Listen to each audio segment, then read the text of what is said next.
Good morning everyone. Today, andito tayo ngayon sa Indesia Project sa San Jose del Monte, Bulacan. Samahan nyo ko guys, i-check natin yung dressed up unit ng Sora. Let's go! Yan. Ito yung parking natin. Medyo malaki siya. Kasi kung titignan sa model unit na to, ito ay corner. Pero yung regular units natin ay 80 square meters yung lot area. Sobrang spacious na ng parking. Sukin natin yung loob para ma-check natin. Alright, ayan. Unang-una bubungad sa inyo yung living room natin. Ayan. At least makakakuha kayo ng idea sa dress-up unit na to. Dining natin. 4-seaters na table. Yung kitchen din. Spacious yung kitchen. Ayan. And then, meron tayong access door. Sorry, sarado. Meron tayong access door patungong parking area. And also, yung space na to, ayan, minimalist style lang. Pwedeng storage yan, pwedeng study area, office area, para doon sa mga work from home. And also, yung toilet at bath natin, complete fixtures na yan. Alright, spacious din. And kung mapapansin nyo, yung stairs natin, concrete yan. Concrete yung foundation, yung railings ay tubular.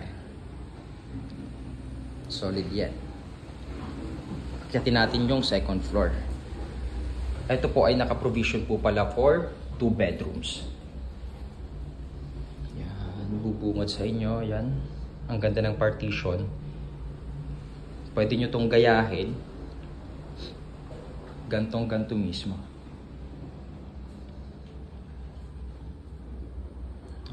Ito po yung bedroom 1 natin. Master's bedroom.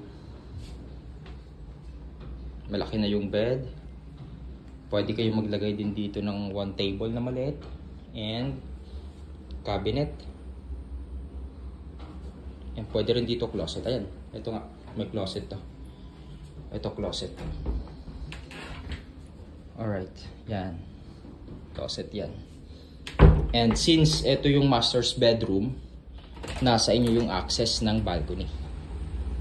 Yan po yung balcony natin. Spacious na din yan. Ang sarap dyan sa umaga. Tumayo ka dyan, dumanghap ng sariwang hangin, inom-inom ka ng kape. Ang ganda po yan. Medyo malaki na yan. Check natin yung bedroom 2 for the kids.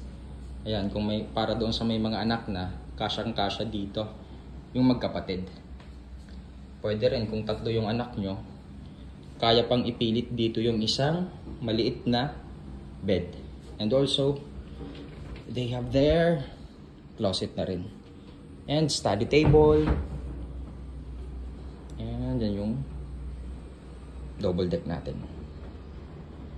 Well ventilated tayo. Bintana sa gilid, bintana sa gilid. And also, merong bintana din dito sa may gilid ng stairs. Well ventilated, spacious, and also napakaganda ng design dahil Japanese developer tayo. Joint venture ng Japanese and Filipino developer. Hankyu Hanshin Property, Hankyu Hanshin and Pei Properties, I mean. Alright.